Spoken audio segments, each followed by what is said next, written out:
Muy buenas noches, bendiciones, ¿cómo están mis amados? ¿Cómo se escucha? ¿Sale bien? Perfecto. Bueno, qué bendición porque este medio, gracias a Dios, bien usado, nos une tenemos pastores desde el norte, seguramente está la pastora Anita, no sé si está el pastor Maxi de Turpringer de Casa de Oración Resistencia Chaco. En el centro tenemos al pastor Jorge Cabral, mi papá, de la misión Casa de Oración San Clemente del Tuyú. Y desde el sur, de Calafate, que debe hacer calor por ahí, nuestra hermana Silvana, la pastora Silvana y Ernesto, que están por allí desde Santa Cruz, que el Señor bendiga. Y bueno, ya abarcamos a todos los 53, 54, 55 que estamos aquí en esta sala, gracias al Señor. Bien, ya estamos ingresando al capítulo 14. ¡Wow! ¿Cómo pasó el tiempo? Desde el año pasado que venimos estudiando el libro de Romanos y la verdad que gracias a Dios porque ha sido una hermosa aventura y hemos aprendido tanto. Hemos recorrido del capítulo 1 versículo por versículo y estamos en el capítulo 14. Gloria a Dios por esto. Y hoy toca... la clase de hoy se titula Gracia en Acción y casualmente Miriam decía, ¿no? El kilo de amor, que es un tema que debemos acordarnos y me incluyo, comprar el mejor kilo no de cuchuflito, sino matarazo, la yerba no, que no conoce a nadie, sino la mejor yerba, como si fuese para el Señor, Así que si a uno de estos pequeños lo hiciste, a mí me lo hiciste, dice el Señor. Así que eso es gracia en acción casualmente. Vamos a abrir la Biblia en Romanos, capítulo 14.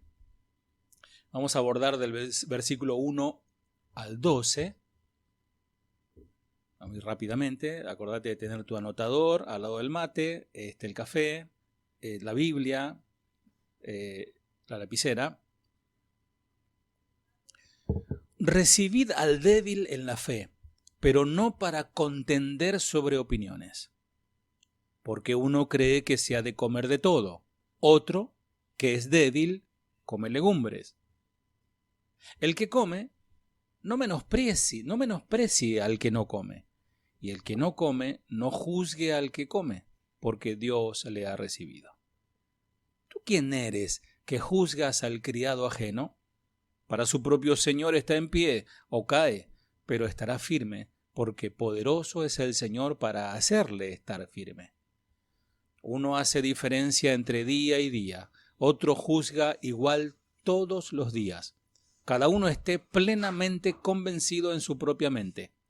El que hace caso del día, lo hace para el Señor, y el que no hace caso del día, para el Señor no lo hace.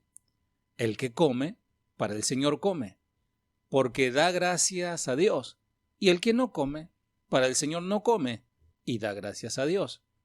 Porque ninguno de nosotros vive para sí, y ninguno muere para sí. Pues si vivimos, para el Señor vivimos, y si morimos, para el Señor morimos. Así pues, sea que vivamos o que muramos, del Señor somos.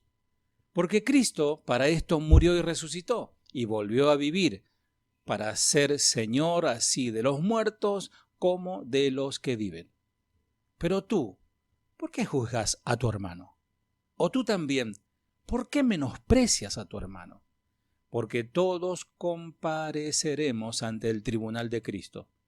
Porque escrito está, vivo yo, dice el Señor, ante mí se doblará toda rodilla, y toda lengua confesará a Dios. De manera que cada uno de nosotros dará a Dios cuenta de sí. Bien, como hacemos de costumbre, vamos a leer esto mismo en la versión Biblia Lenguaje Sencillo. Dice así: reciban bien a los cristianos débiles, es decir, a los que todavía no entienden bien qué es lo que Dios ordena. Si en algo no están de acuerdo con ellos, no discutan. Por ejemplo, hay quienes se sienten fuertes y creen que está bien comer de todo, mientras que los débiles solo comen verdura. Pero los que comen de todo no deben despreciar a los otros. De igual manera, los que solo comen verdura no deben criticar a los que comen de todo, pues Dios los ha aceptado por igual. Ustedes no tienen derecho de criticar al esclavo de otro. es el dueño del esclavo a quien decide si su esclavo trabaja bien o no. Así también, Dios es el único que tiene poder para ayudar a cada uno a cumplir su trabajo. Permítanme darles otro ejemplo. Hay algunos que piensan que ciertos días son especiales, mientras que para otras personas todos los días son iguales. Cada uno debe estar seguro de que piensa lo correcto. Los que piensan de cierto día es especial, lo hacen para honrar a Dios. Y los que comen de todo, lo hacen también para honrar a Dios. Y le dan gracias a Dios. Igual sucede con los que solo comen verdura, pues lo hacen para honrar a Dios y también le dan las gracias. Nuestra vida y nuestra muerte ya no son nuestras, sino que son de Dios. Si vivimos o morimos es para honrar al Señor Jesucristo. Ya sea que estemos vivos o que estemos muertos, somos de Él. En realidad, Jesucristo murió y resucitó para tener autoridad sobre los vivos y los muertos. Por eso no deben ustedes criticar a los otros hermanos de la iglesia, ni despreciarlos, porque todos seremos juzgados por Dios. En la Biblia, Dios dice: juro por mi vida que en mi presencia todos se arrodillarán y me alabarán. Así que todos tendremos que presentarnos delante de Dios para que Él nos juzgue. ¡Wow! ¡Qué tremendo!, ¿no? Ya con esto tenemos, ¿no? Pero bien, vamos a estudiar. Versículo 1 al 2. Estas son palabras, mis amados, que deben tomarse muy en serio. Pablo nos advierte que no hagamos de la madurez espiritual un requerimiento para el compañerismo. Es decir, yo soy maduro, yo solamente, con vos no puedo hablar porque vos no sabés nada. Yo hablo solamente con un maduro, con alguien, no sé si es maduro de madurez o maduro de cabeza, ¿no? Porque algunos se creen maduros pero no son maduros, ¿eh? Debemos distinguir entre alguien que es débil y alguien que es rebelde, que es otra cosa muy diferente. Una cosa es un rebelde y otra cosa es un débil. Hay varias razones por las cuales un cristiano puede ser débil, ¿eh? Puede ser que sean bebés en Cristo. Los bebés naturalmente, en lo natural, son débiles. Hay que tratarlo con mucho cuidado, ¿no? Entonces, alguien que recién se convierte a Cristo, que tiene meses, 1, 2, 3 años recién convertido, no le podés exigir demasiado. Tiene que crecer. También puede que esté enfermo. Que sea un hermano débil porque está enfermo espiritualmente hablando por el legalismo, es una persona legalista. También puede ser todo lo contrario, alguien que esté desnutrido. ¿Por qué? Por la falta de una buena enseñanza. Tiene un conocimiento superficial y bueno, ya está, todo lo puedo en Cristo me fortalece, y toma varios textos para hacer sus clichés, pero no es fuerte, es débil. También puede ser que le falte ejercicio espiritual. ¿Por qué? Porque le está faltando exhortación a esa persona, por eso es débil. Y debido a que algunos cristianos no veían nada de malo en esta carne, y otros veían mucho mal en ella, en la carne. Y hablo de un bife de chorizo, hablo de carne. Si bien el tema de no comer carne por razón espiritual ya no es directamente relevante para la mayoría de los cristianos hoy en día. Hay hermanos que son veganos, debe haber alguno que es vegano, otro que es naturalista, no sé, etcétera, ¿no? Y no come asado. Y no puedo burlarme yo del hermano que no come asado o del que come, ¿no? Eso es lo que nos está diciendo. ¿Y tú qué juzgas, no? Al criado ajeno. Pablo aquí nos recuerda que no es nuestro lugar juzgar al compañero cristiano. Amado, no somos quien para juzgar en el sentido condenatorio, ¿no? En el sentido de querer bajar al hermano de su posición. Y ellos se paran o caen ante su propio amo, que es Dios. Si alguien cae porque es débil, o cae porque es fuerte, o se mantiene fuerte porque es débil o porque es fuerte, es de Dios, eso es voluntad de Dios, soberanía de Dios. Dios nos está sosteniendo a cada uno de nosotros de manera particular y personal.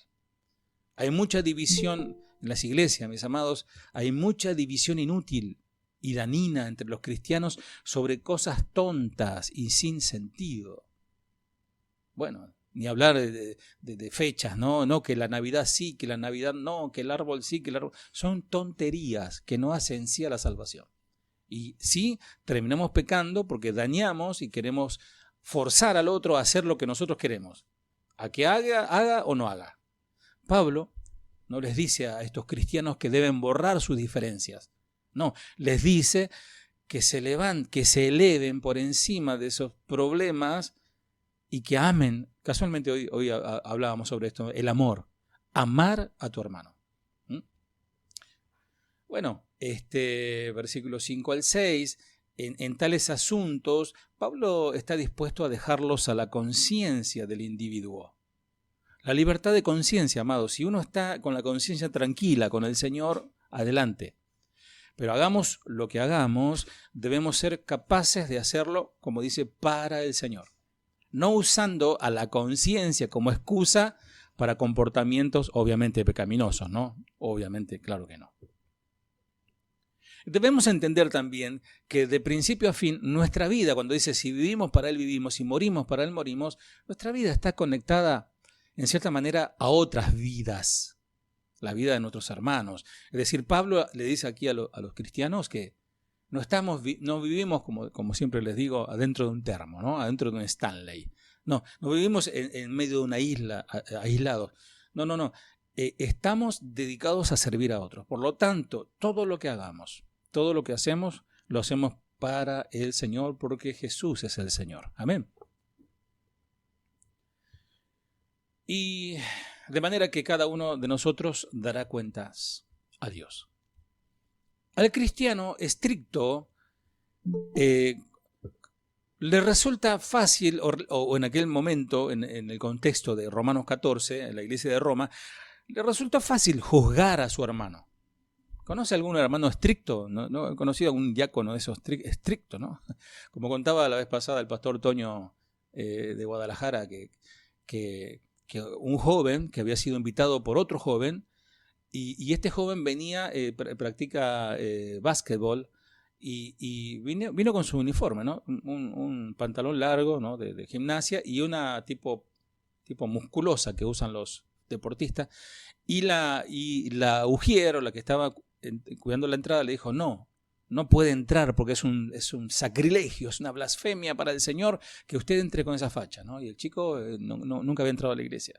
Entonces ese es la persona estricta, ¿no? El legalista, que es rápido para juzgar, clasificándolo como un hermano no espiritual que come carne, por ejemplo, ¿no? Al cristiano libre, digamos el libertario, que está de moda esto, le resulta fácil menospreciar a su hermano, teniéndolo como un santurrón legalista porque, por ejemplo, no come carne. Y la respuesta de Pablo esencialmente es, para nosotros, no te preocupes por tu hermano, tú ya tienes suficiente para responder delante de Jesús. No te andes ocupando de la vida de los demás, que bastante tengas que responder por tu vida el día que el Señor nos ponga delante de Él. Y este tribunal, en el griego se lo conoce como el bema, no es el otro tribunal que es del juez de la Corte Suprema, por ejemplo, que hoy está muy, muy en boga, sino que es el tribunal de un juez, sí, pero en los Juegos Olímpicos.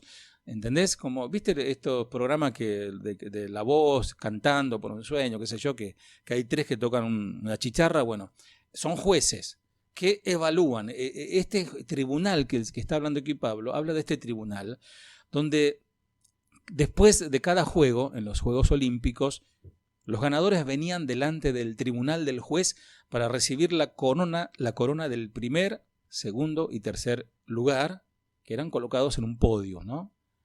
De la misma manera, las obras del cristiano serán reprobadas y probadas primeramente por fuego, y el Señor recompensará a cada uno lo que le corresponda, lo que le pertenezca.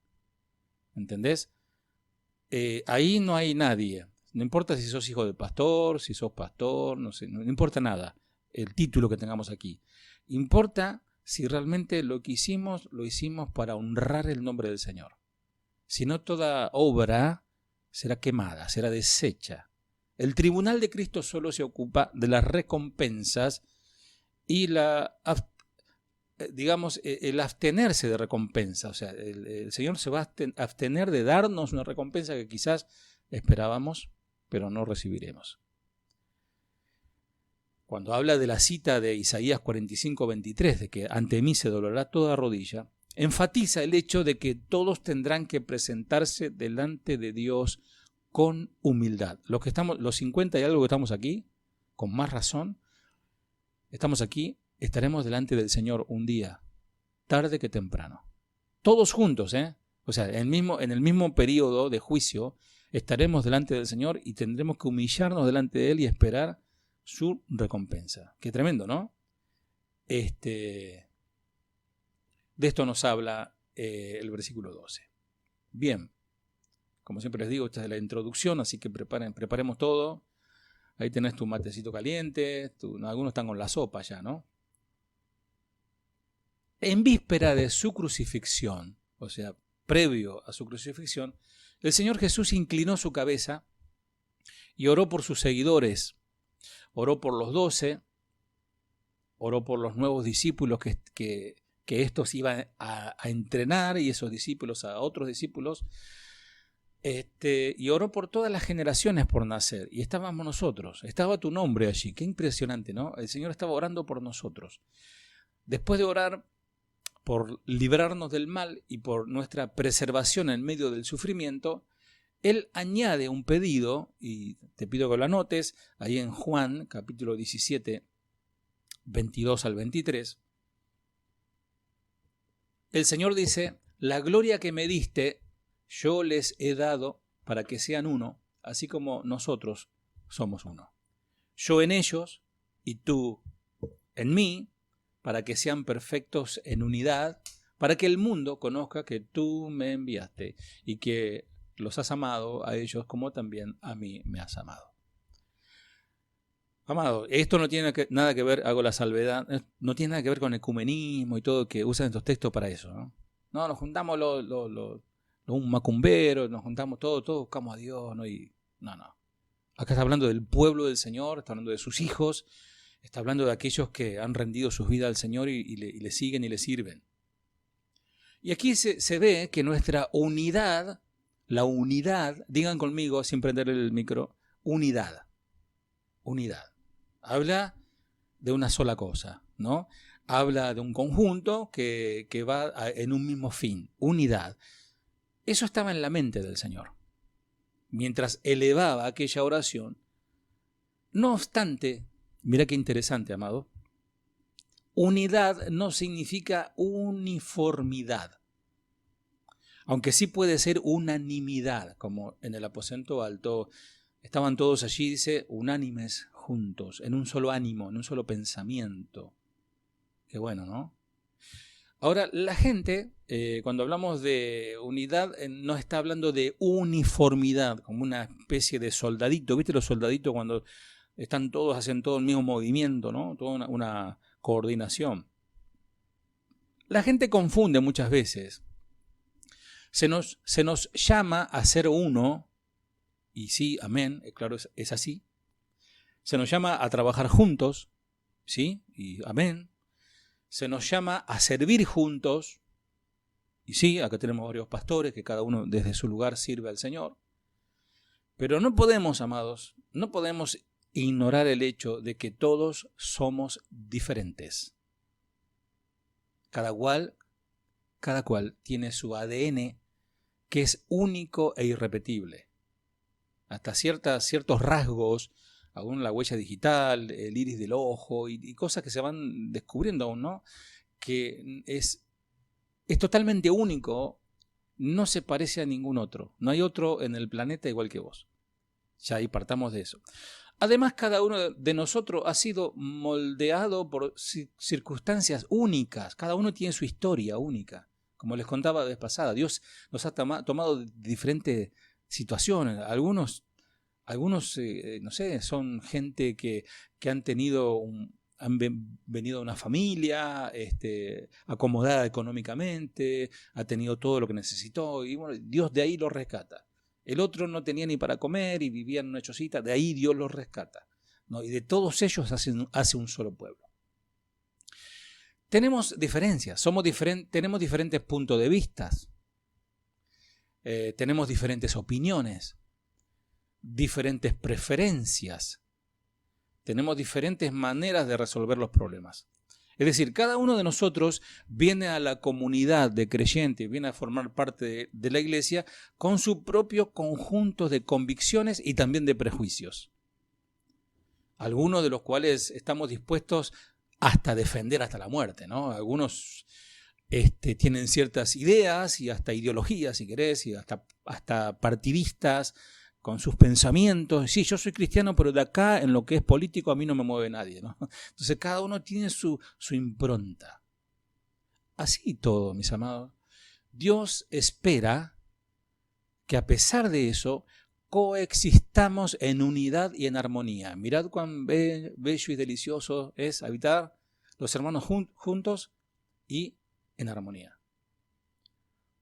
Pero la verdad, salvo excepciones, como le acabo de contar en Pentecostés, yo tengo en mi haber, o sea, en mi mente, recuerdos de estudiar la palabra, de que hubo no hubo un avivamiento nacional, no ha existido eso. Sí que el Señor se ha derramado en algún lugar, etcétera, pero no he visto una conversión, si quieres, nacional, un avivamiento nacional, como algunos pretenden instaurar. Me remonto, no sé, recuerdo el avivamiento, que ese sí fue un verdadero avivamiento, cuando Jonás, creo que con 8 palabras, arrepiéntanse porque van a ser todos destruidos por el fuego, una cosa así, ¿no? Van a morir todos, ¿no? Fue una cosa así, no fue una predicación amorosa, ni fue un llamado al altar, ni sanidad interior, nada de eso. Arrepiéntanse o mueren. Y Jonás medio como que no quería que se arrepientan. Y hubo un avivamiento, digamos, nacional, Sí, porque dice que por mandato del rey, no sé cómo fue, pero ahí la cuestión es que todos se vistieron de cilicio, hasta los animales hicieron ayuno. Otro avivamiento que me remonto es Pentecostés. Pentecostés fue tremendo para la iglesia, ¿no? Eran 120, fue tremendo, 120 llenos del Señor. Y después para de contar. Yo ya me voy más allá, al futuro, a la escatología, y pienso que un avivamiento va a haber cuando Israel, ya el remanente que quede, dice que elevarán sus ojos y verán al que viene montado en un caballo blanco. Y verán al que traspasaron, y todo Israel será salvo, dice, ¿no? Lo hemos estudiado, ¿no? Romanos 11, perdón. Entonces, así todo, fueron raras las veces que hubo así un solo pensamiento. Y algunos estarán pensando, ¿qué es lo que está diciendo el pastor, no? Pero sí, si vas a cualquier parte de la crónica de la iglesia, y hablo de la historia de la iglesia, estos 2000 y pico de años, 2030 años que tiene la iglesia, porque hay un desfasaje de 4 o 5 años por el calendario greco-romano al calendario hebreo, hay un desfasaje de años que se perdieron, 5 o 7 años. Entonces ya estamos a más o menos más de 2030 años de que el Señor vino a esta tierra y que existe la iglesia. Porque asciende el Señor y envía al otro Consolador en el aposento alto, en Pentecostés es derramado su Espíritu Santo, y hasta el día de hoy, de aquel día, década a década, generación a generación, el Espíritu Santo fue pasando de persona a persona que conformó la iglesia hasta el día de hoy. Entonces, vuelvo, rara vez ha ocurrido de una unidad, de una armonía. Si vas a ver la historia, no lo vas a encontrar conflictos. Y te digo más, vas a encontrar hasta guerras y matanzas. Los que sueñan con los buenos días de antaño, porque inclusive yo mismo a veces peco de inocente al decir, sí, porque me gustaría ser como la primitiva iglesia. Bueno, primitiva, nosotros somos los primitivos, pero digo la primera iglesia. Y allá por el primer siglo, cuando todo el mundo estaba de acuerdo, decíamos, te vas a desengañar al escuchar la verdad. Los cristianos del primer siglo pugnaron por mantener la unidad igual con que lo hacemos hoy. Trabajando por la unidad. Aún muchas veces la unidad entre pastores. Digo que eso es un tema tabú. Que unir, que si somos 20 pastores, unir que estén los 20, Siempre falta uno, siempre faltan dos, tres, por cualquier excusa, nunca están. Hasta eso es difícil, poder ponernos de acuerdo para tener una simple reunión para animarnos en la palabra del Señor. Los cristianos del primer siglo, ya les digo, trabajaron por esto. Pablo escribió a los creyentes de Corinto porque la congregación estaba a punto de desplomarse. El pecado abierto escandalizaba a la iglesia, mientras en otras asambleas el legalismo ponía un collar de fuerza o un chaleco de fuerza sobre el cuerpo de creyentes. Había falsas acusaciones desde fuera de la congregación, avivaban las falsas enseñanzas desde adentro. Ataques de afuera y de adentro. Pasaba de todo. Algunas facciones favorecían a Pablo, mientras otras favorecían a Pedro y otras a Apolo. Partidismo. Y los debates teológicos, amados, entre los grupos se mantenían en la iglesia, mantenía a la iglesia agitada. Y es un trabajo de Satanás eso, porque eso desenfoca el verdadero objetivo, que es Cristo. Otro, ahí tenés al otro, Diótrefes. Usurpó la autoridad apostólica del apóstol Juan, ni más ni menos. Ahí, el primero que les dije, repaso, Apolo, fue 1 Corintios 1.12. 1 Corintios 1.12. Tenés Diótrefes, 3 de Juan 9.10. Y tenés al otro que le hacía la vida imposible a Pablo, Alejandro el calderero. Se oponía tenazmente, tenía ahí un Satanás, pero era teóricamente un hermano. 2 de Timoteo 4.14. ¿Qué más? Himeneo y Fileto socavaron la fe de los creyentes en gran cantidad de la iglesia. 1 de Timoteo 1.20 y 2 de Timoteo 2.17. Como si eso fuera poco, pretendiendo unidad y armonía en la iglesia, Pablo se agarró fuertemente con Pedro por su trato hipócrita a los cristianos gentiles en presencia de los judíos. Gálatas 2.11, o sea, entre los pastores, imagínate, ahí reprendiéndolo Pablo a Pedro. ¿Qué más? El apóstol hasta se encontró en un serio conflicto con Bernabé, de manera que tuvieron que separarse por Marco, y nunca más trabajó junto con Bernabé, Pablo. Hechos 15:39. Se separaron por desacuerdo. Seguían siendo hermanos, pero vos allá, yo acá. ¡Qué armonía! ¡Qué unanimidad!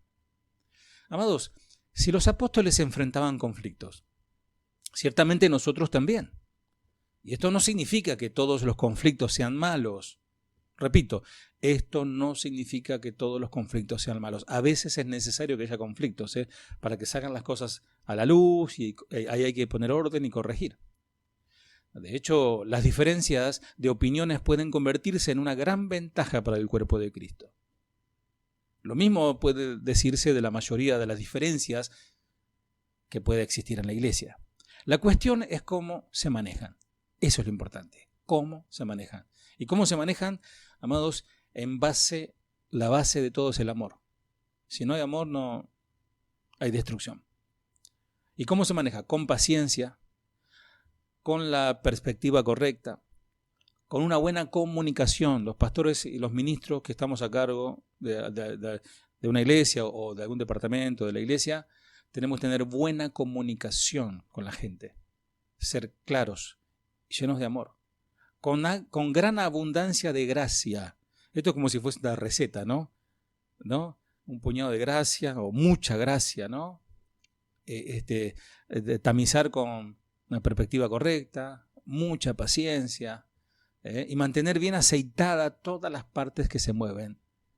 Y así no es difícil alcanzar la unidad. Vamos. Romanos 14:1. Recibid al débil en la fe, pero no para contender sobre opiniones. Como está diciendo todo el tiempo el pastor Chuy, ¿no? Se agarran a las piñas ahí por Facebook, ¿no? No, que vos sos un hijo del diablo porque no estás de acuerdo con lo que yo digo, etcétera, ¿no? Amados, yo como pastor, a mis hermanos de Casa de Oración Banfield, yo, por favor, les pido, no discutan de doctrina en las redes. No es el lugar y no es la forma. Pablo reconoce que las diferencias pueden llevar a la desunión si no se frena esto rápido y si no se enfrentan las partes. Es importante que haya alguien, como dice el apóstol Pablo, con sabiduría, ¿no? Y con aplomo que pueda zanjar las diferencias. No puede, amados, en la iglesia, la política existe grieta, existe todo abismo, ¿no? En la iglesia no debe existir esto.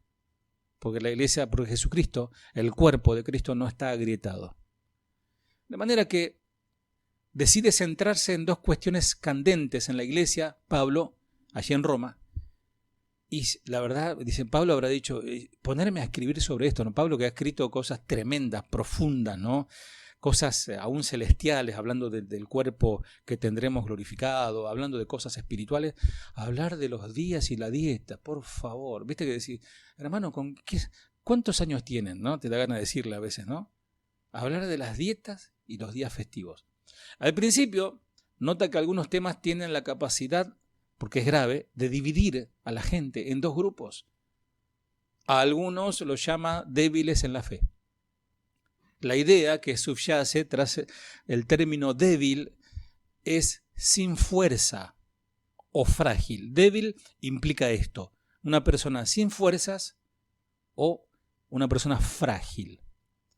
Pensemos, por ejemplo, como para darles una analogía, en una persona cuyas piernas están mal heridas. Tuvo un accidente y sus piernas fueron heridas, muy heridas. Y tras una prolongada recuperación comienza a hacerse tratamiento, que creo que es masajes y bueno, todo lo demás, ¿no? No recuerdo hoy, ahora no me viene a la mente la especialidad para esto, ¿no? La rehabilitación. Entonces intenta caminar de nuevo. Kinesiología, gracias, Sin. Terapia de kinesiología, ¿no? Y es como un bebé, tiene que aprender a caminar de nuevo. Entonces, claro, la debilidad le pasa factura. ¿Por qué? Porque esa persona estuvo, ponele 3 meses. Yo tuve un accidente, estuve 3 meses enyesado, toda la pierna, por un accidente de un choque. Y la verdad que fue hasta el día de hoy, y días de, como es, así de humedad, ya lo siento. Eso yo pensaba que era de mi abuela nomás. A mí también me pasa ahora. Digo, ¿cómo me entero que hay humedad o que va a llover porque me duele la pierna? Los fuertes del 15.1 deben aceptar a aquellos que luchan por caminar sobre las piernas frágiles de la fe. O sea, el fuerte, ¿cuántos se creen fuerte? No digan nada, pero yo sé que algunos se hace con la carita y dice, oh, soy fuerte. Dicen, miren que el que está fuerte, el que se siente fuerte, mire que no caiga, ¿eh? Pero bueno, somos fuertes en el Señor, no por nuestra fuerza. Pero bien, el que está fortalecido en el Señor tiene que cuidar y ayudar al que está convaleciente, al que se está recién empezando a retomar sus funciones para caminar. Los fuertes son esos, los que ayudan a los frágiles de la fe. Estamos hablando espiritualmente, hablamos de la fe.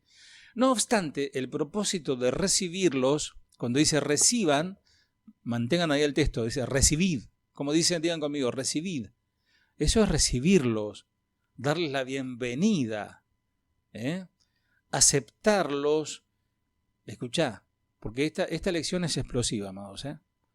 Aceptarlos sin cambiarlos a ellos o sus opiniones. No quieras, por eso yo hoy se me ocurrió estos días un texto que compartí, algo que yo escribí, ¿no? De que ni yo no puedo convencer ni puedo convertir a nadie, pero Dios sí. No tratemos nosotros, amados, a la fuerza, a los bibliazos limpios, tratar de convertir a alguien, ya sea tu hijo, tu hija. No es por fuerza. Es por palabra de Dios y es por ejemplo. Modelar con el ejemplo. Entonces, darle la bienvenida. La frase que se traduce condenar, o sea, no contiendas, no lo condenes, implica el verbo, es una forma dura de la palabra juzgar. No como el que juzga en el vema, o sea, el que da el premio, primero o segundo lugar, sino el que juzga para condenar. Nosotros enseguida mandamos al infierno al que parece que no nos gusta su cara, ¿no? Amados, y esto significa distinguir, juzgar significa distinguir entre personas. o discernir el valor relativo de alguien. Y esto es horrible, ¿eh? Es horrible hacer, esto es acepción de personas o hacer una especie de valorar a las personas por su estatus, su educación, no sé, su apellido, su color de piel. Amados, eso es abominable ante el Señor. Porque somos un solo cuerpo. Aquí no hay raza, no hay lengua, no hay nación. Somos un cuerpo. En otras palabras, hay que aceptar sin condiciones a los débiles en la fe, tal como son, sin ninguna expectativa de cambio. Avanzamos, versículo 2. Pero uno cree que se ha de comer de todo, un grupo, y otro, que es débil, come legumbres. 3. El que come no menosprecia al que no come, y el que no come no juzgue al que come, porque Dios le ha recibido. ¿Por qué te dice que lo recibas? Porque Dios lo ha recibido. Muchos cristianos de Roma se habían convertido del paganismo, y escuchá esto porque es muy interesante para cuando vos prediques y enseñes justo este capítulo, vas a tener una noción de qué está hablando. Cuando se había convertido, muchos cristianos se habían convertido del paganismo tras muchos años de idolatría. ¿Se acuerdan que el pueblo hebreo, inclusive cuando sale de Egipto, ellos eran paganos? Eran hebreos de sangre, pero en su corazón, su mente, eran paganos. De hecho, dice las Escrituras que entre sus ropas traían sus ídolos. O sea, fue una conversión tremenda la que el Señor tuvo que hacer ahí. Ahora, muchos cristianos en Roma se convertían del paganismo, la cual solían implicar el sacrificio animal. Ellos agarraban un cordero, un becerro, lo que sea, y lo sacrificaban a su Dios, a su ídolo. Lo cocinaban, hacían un tremendo asado, vamos a decirlo. La carne sobrante que no consumían, ni se cocinaban, a veces decían, che, alcanza con esto. Entonces, porque ellos lo ofrecían, el humo, lo ofrecían a su Dios y después se mandaban los asados, se los comían ellos. Entonces decía, mira, somos 8, son a medio kilo por persona, sacaban la cuenta, ¿no? Y dijeron, tenemos 20 kilos, bueno, lo otro lo cortamos, lo envolvemos ahí con unas telas, para venderse, y ellos lo vendían lo ponían al mercado público.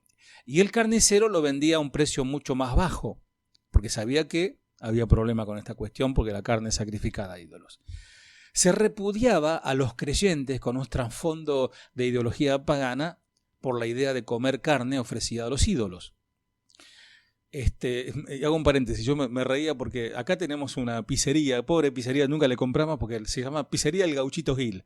Entonces estábamos con ese pensamiento en ese momento, no, si comemos seguramente no comemos un pedazo de Gil, ¿no? Y no, es una tontería, no tiene nada que ver que sea Gauchito Gil, vaya y cómprese una de mozzarella. Pero bueno, hay hermanos débiles que todavía pueden pensar así, no, eso está consagrado y todo.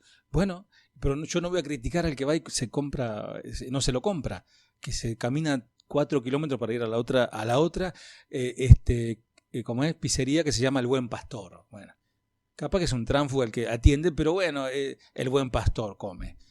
Y ese era el problema, mis amados. Entonces se lo repudiaba a aquellos que comían esa carne. Por lo general evitaban comer carne que no habían preparado personalmente. Sin embargo, Pablo enseña que los ídolos no eran reales. Los ídolos, amados, no son nada. Por lo tanto, cualquier significado adjudicado a la carne era imaginario. La carne del altar de un ídolo no es mejor ni peor que cualquier otra carne. Yo conocí un pastor que dice que un día estaba orando al Señor, andaba la cuestión económica del país, como ustedes ya saben, que tiene sus altos y bajas, y era un tiempo de mucha crisis. Y bueno, que los macumberos le tiran una gallina, pues estaba buena la gallina, ahí estaba ahí peladita, y dice, oh, gloria a Dios, dije, ahí el Señor me dio, y lo metió en la olla, ¿no? Cualquiera diría, no, ¿cómo? Amados, lo santificás y comés.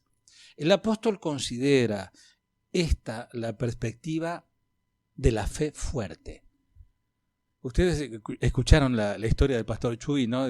Dice que para el Día de los Muertos, creo que es de octubre 31, en México se hacen unos pan de muerto, que es un pan con chocolate, como un budín nuestro sería, ¿no? Muy rico. que solamente lo hacen para la época del Día de los Muertos. Entonces dice que una hermana le dice, pastor, yo sé que le gusta el pan de muertos, bueno, démelo en una bolsita que nadie se entere que estoy comiendo pan de muerto, porque hay hermanos que se pueden tropezar, hasta pueden dejar de ir a la iglesia porque el pastor comió pan de muerto. Se entiende, amados, todos los ejemplos que estoy dando a lo que Pablo estaba hablando ahí a los hermanos de Roma. Es tan pavada, uno puede decir, el hermano maduro, el hermano fuerte, es pavada, pero no, pero era serio, porque Pablo tuvo que decir para salvaguardar la salud espiritual del débil y también para reprender al fuerte. Déjenme ilustrar sus dificultades en términos de hoy. Otro ejemplo, una historia real, y esta es muy interesante. Pensá en un hombre que desperdició su juventud tras el absurdo de la contracultura llamada hippie. Algunos de ustedes saben de lo que les hablo, los jóvenes pueden googlear, después anoten, hippie googlear, no van a googlear ahora. Hippie, que era un grupo de personas que decidieron vivir otro tipo de vida, contracultura, contra la guerra, etc., ¿no? En pleno, digamos, vísperas de guerra de Vietnam en Estados Unidos. De ahí aparece un gurú de las drogas, que fue uno de los primeros, amado, que comenzó a predicar, les digo así, predicar sobre las drogas. Era un gurú llamado Timothy Leary en los años 60, y es el que propuso el uso de psicodélicos y del LSD, que es la dietilamida de ácido lisérgico. Droga, es una droga sintética.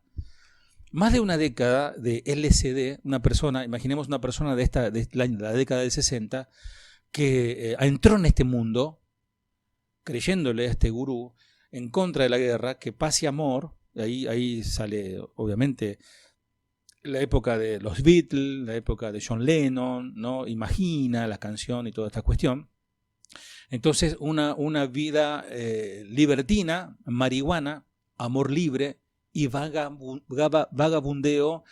a esta persona no le dejaron otra cosa que mostrar en una vida así, que tenía un cuerpo muy frágil. Ustedes habrán visto, y si no lo han hecho les digo, les aconsejo que lo hagan para dar una enseñanza a los jóvenes, por ejemplo, de cantantes famosos antes de las drogas y después de las drogas.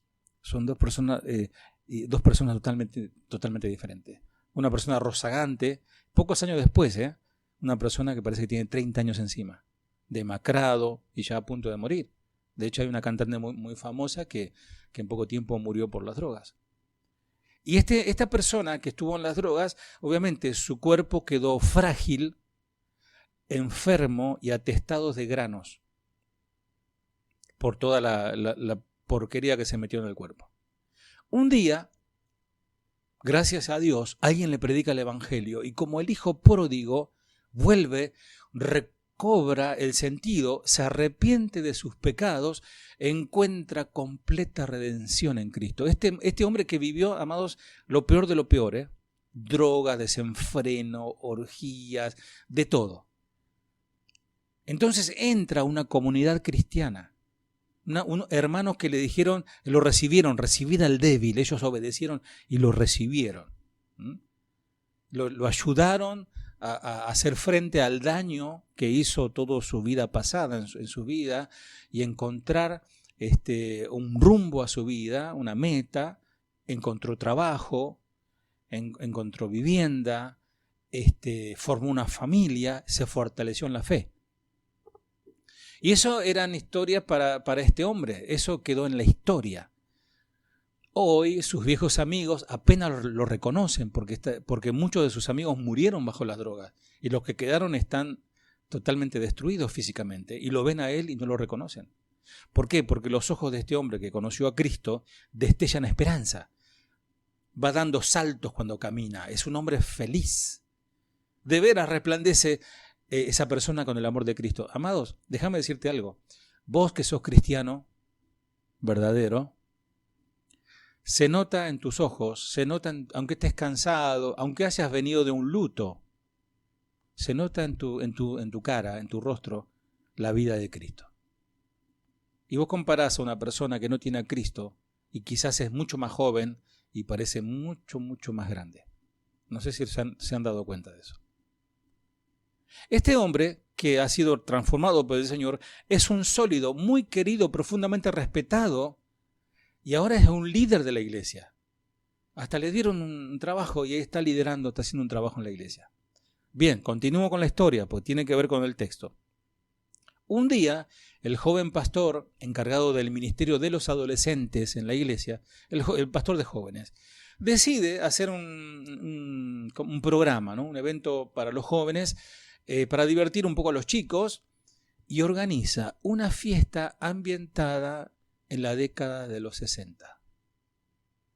Y la temática era eso, vestirse con remeras desteñidas, así con dibujos psicodélicos, collares, pelucas, así muy típico de los 60 de Estados Unidos, máquinas de humo, de todo.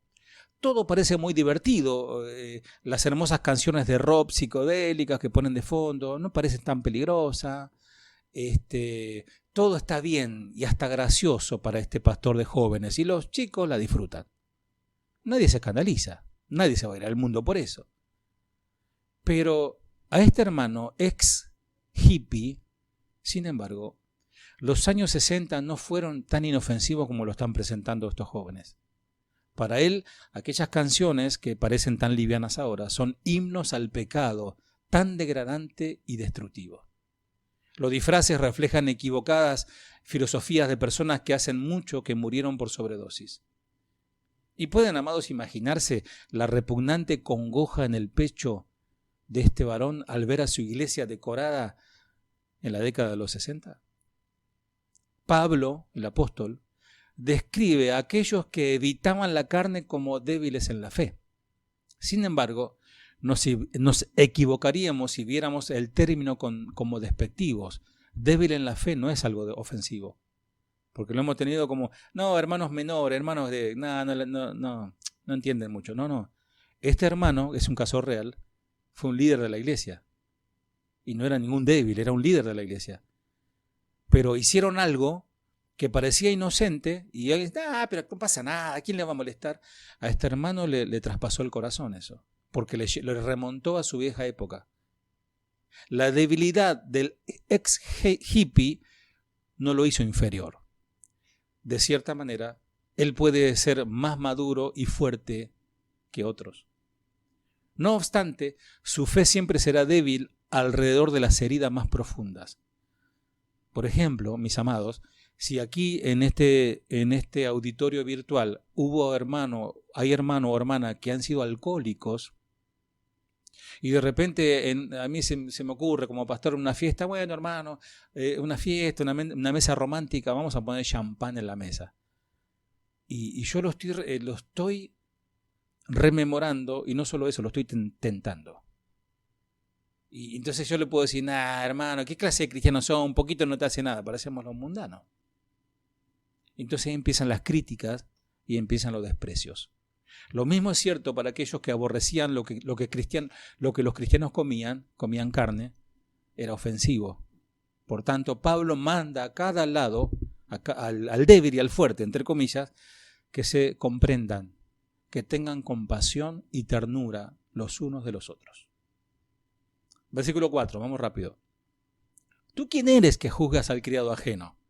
Para su propio Señor está en pie. O cae, pero estará firme, porque poderoso es el Señor para hacerle estar firme. Ahora rápidamente Pablo apunta a la esencia del asunto, la responsabilidad.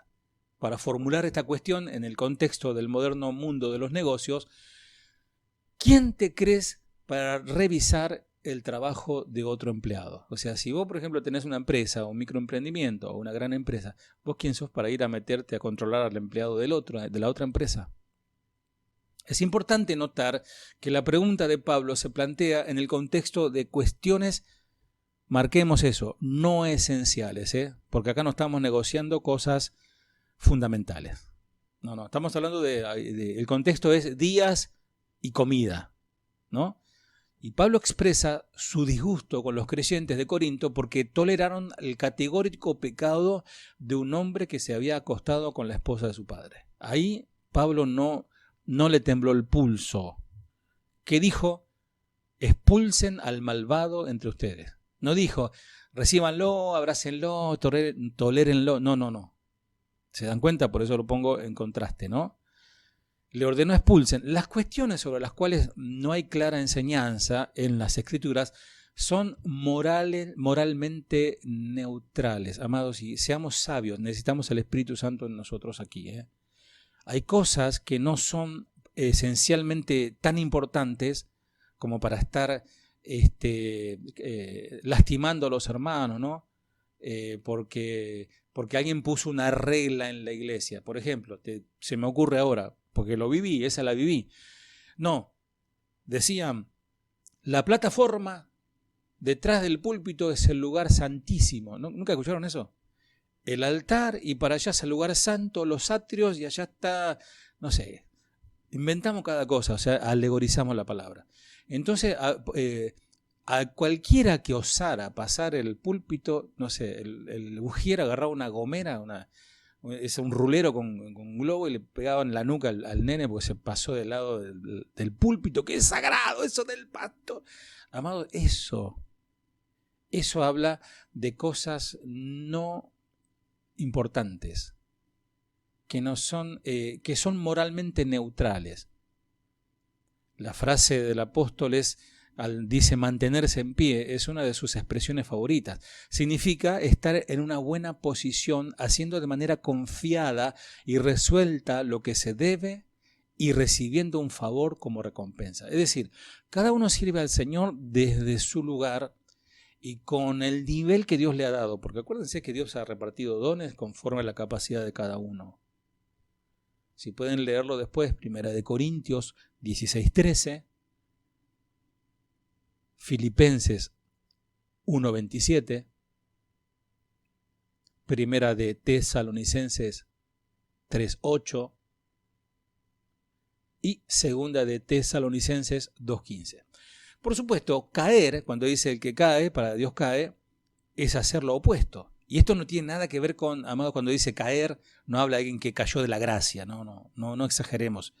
No tiene nada que ver con el juicio final, sino con el favor de Dios y si alguien merece castigo. Si alguien merece castigo, Dios le dio la autoridad a la iglesia para, en cierta manera, disciplinar. La disciplina tiene que estar dentro de, digamos, dentro de los ítems que un pastor tiene. Si alguien se comporta mal o no hace lo que tiene que hacer o está dividiendo la iglesia, hay que disciplinar.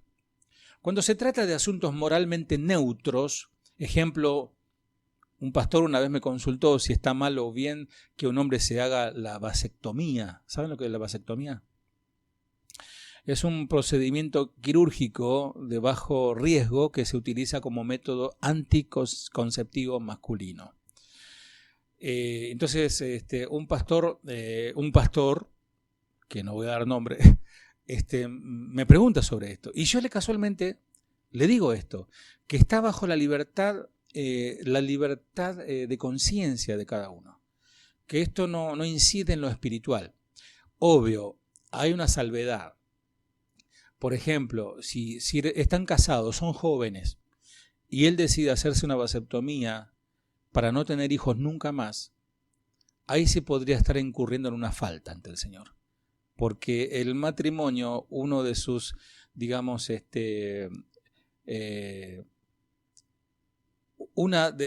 por el cual el Señor la diseñó, es para engendrar hijos.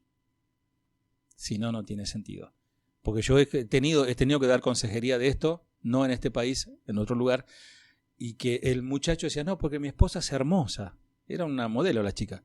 Entonces no quiero, porque si se embaraza, se echa a perder. Mira, ¿qué pensás? Cristiano, ¿no? Tremendo, estás en pecado, hermano. Está mal lo que estás haciendo. Porque eso es egoísmo, eso es narcisismo, cualquier cosa.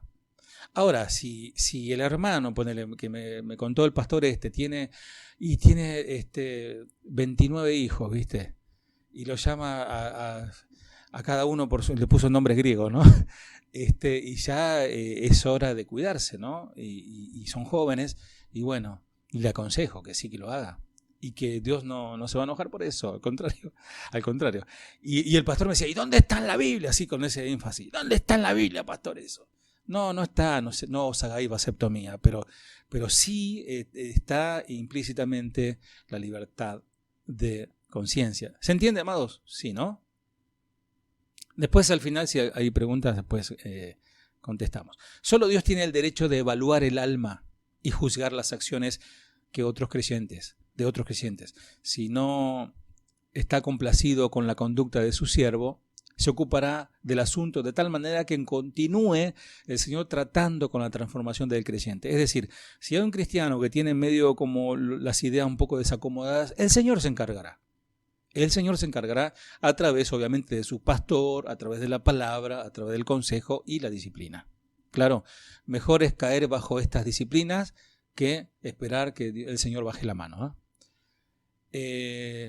Amados, vamos a hacer el versículo 5 y los voy a liberar porque se extendió un poquito.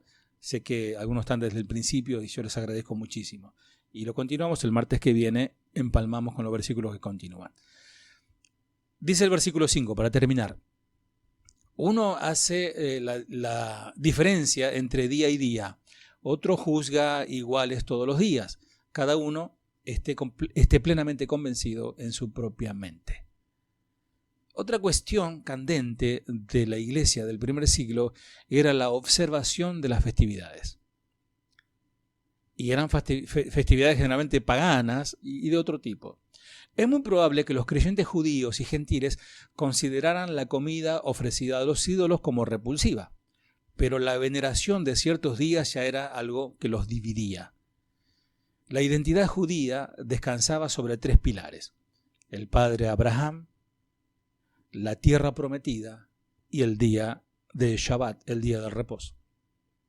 Los gentiles apenas podían apreciar el significado del día del Shabbat en la vida de los judíos piadosos. Apenas ellos podían apreciar su significado. El día de Shabbat, el día de reposo, no estaba limitado al 7º día de la semana. El espíritu del día de reposo está presente en muchas festividades judías. La mayoría fueron instituidos por el propio Señor y fueron establecidos para ayudar a los hebreos a mantenerse atentos, porque como dice el mismo Pablo, esto es sombra de lo que iba a venir. Y también para que estén atentos a su identidad como orden sacerdotal, su responsabilidad como agentes de la evangelización. De ahí sale todo lo que hoy somos, del pueblo de Israel. Su futuro papel en el gobierno del mundo. Israel, amados, tendrá un gobierno muy, muy interesante cuando el Señor vuelva. Y su continua necesidad de la gracia. Los gentiles, por contraste, también tenían un calendario lleno de días, asuetos y fiestas, menos como los argentinos, que tenemos más fiesta que día laborable. No todos se celebraban con desenfrenos o inmoralidades sexuales, pero esas fechas honraban dioses ficticios y trataban a la tierra como si fuera una persona. Ejemplo, como aquí en el norte del país, la Pachamama, ¿no? Esta fiesta cambiaron la verdad de Dios por la mentira, adorando y sirviendo a los seres creados antes que al Creador. Eso lo estudiamos cuando comenzamos, ¿se acuerdan? Romanos 1:25. Para los gentiles conversos, observar días específicos como santos olía a idolatría. Así que llegaba el Pesaj, la Pascua. Imagínate la que se armaban, la tensión que se acumulaba en la iglesia mientras los judíos limpiaban alegremente sus casas de levadura y polvo, ¿no? Porque era el mandato. La celebración del Pesaj se instituyó para que fuera una costumbre perpetua para ellos. Éxodo 12:24. Y no hay indicación de que el nuevo pacto debía necesariamente ponerle fin. Estamos hablando de los judíos cristianos en Roma. Aunque liberados de la carga de la ley, de obedecer la ley, porque, amados, esto es lo que causa hoy, porque es una plaga, esto del judaísmo mesiánico es una plaga. Esto se lo digo porque yo vengo de un judaísmo sano. Yo tuve 6 años en un ministerio judío y este era judío de verdad y enseñaba bien. Y iba en contra de los judaizantes. Pero hoy por hoy hay todo, cualquier nada que ver con sangre judía, se pone la kipá y Shabbat Shalom, y ya empieza a querer, prendan las velas los viernes y los varones a circuncidarse todo, ¿no? Nada que ver, amados, porque inclusive, dice el apóstol Pablo, que si volvemos a la ley quedamos bajo maldición, porque ahora estamos sobre otra ley superior. Entonces, ¿por qué los cristianos judíos no iban a querer continuar celebrando que Dios los liberara de la esclavitud y los llevara a la tierra prometida? Es decir, ellos, aún siendo cristianos, seguían celebrando el Pesaj. De acuerdo con Pablo, la veneración de ciertos días, al igual que comer carne quizás ofrecida a ídolos, sí, es una cuestión de conciencia. Vos no estás adorando ídolos, hermano. No estás adorando ídolos. Está bien, la carne esa la compraste, lo ofrecieron al santo no sé cuánto y estaba más barata y compraste un buen pedazo de carne y te hiciste un estofado. No hay pecado en eso. Pero sí hay pecado en hacerle, mirá, a que a vos no te gusta, ñaña, mirá, yo como, y vos despreciás esto. Eso no. ¿Es beneficiosa la observación de las fiestas? Y, amado, si se hace en el espíritu correcto, y por el motivo correcto, sin duda. Nosotros celebramos Pesaj porque el Señor murió en la cruz y resucitó también en esos días. Y lo celebramos y gloria a Dios por eso. Y bueno, está el tema de la Navidad. Algunos lo celebran. Yo vengo de un ministerio donde lo prohibían y hasta yo enseñaba eso. Pero hasta que entendí, recibí luz y comprendí más profundamente la palabra y digo, no tiene absolutamente nada que ver. No hay pecado, armar tu arbolito, poner la lucecita, a los chicos les encanta. No hay pecado en eso, amado. A veces, como prediqué no hace mucho, nos colamos el mosquito y nos tragamos el camello. Entonces, sin duda, debemos continuar apartando un día a la semana y nosotros celebramos, ¿qué celebramos? El Shabbat. ¿Nuestro Shabbat cuándo es? El domingo. Bueno, o si algunos lo hacen el sábado, ¿y qué problema hay? Es pecado hacer culto. Nosotros hicimos muchos años los sábados, pero no porque éramos sabatistas, sino porque los domingos aquí hay feria y nadie podía venir. Entonces lo hacíamos los sábados y algunos nos tildaban de sabático, de cualquier cosa. Lo mismo, nos criticaban por eso. Entonces, sí, no importa qué día, sí debemos apartar un día para el Señor, para congregarnos y tener el refrigerio espiritual para el descanso físico. Por supuesto es sabio. Dios estableció el día de reposo para nuestro bien. Final. No obstante, se nos ha librado del mandato para hacerlo. Si vos no querés celebrar Shabbat, no querés celebrar Shabbat como los judíos, ¿no? No querés celebrar Pascua, no querés celebrar Navidad, no hay ningún problema, no se te pierde la salvación por eso. Yo tenía un pastor amigo que allá en Chile, yo fui a visitarle en Navidad, y los chilenos, no sé si hay un chileno entre nosotros, levante su mano, pero creo que no. Los chilenos son muy pro-americanos. Ellos se sienten, me lo decía él, no que lo invento yo. Me decía, no, los chilenos se sienten muy americanos. Y sabés que todas las casitas, algo muy, muy, muy lindo, muy bonito, con sus renos, sus Santa Claus, ellos le dicen viejo pascuero, le dicen a Papá Noel. Y todo iluminado, amado. ¿Sabes lo que es? Todas las casas iluminadas, las entradas de los jardines con los renos, luces, no sé cuánto le vendrá la boleta a la luz, pero impresionante. Y el pastor tenía en el techo una guirnaldita, una triste guirnalda de colores. Y dice, ¿sabes por qué lo pongo? No, decime. Y para no desentonar, porque si no voy a quedar como el raro de la cuadra, y para no hacer tropezar a nadie, también pongo las luces. Eso es sabiduría, amados. ¿Se dan cuenta? Eso es sabiduría.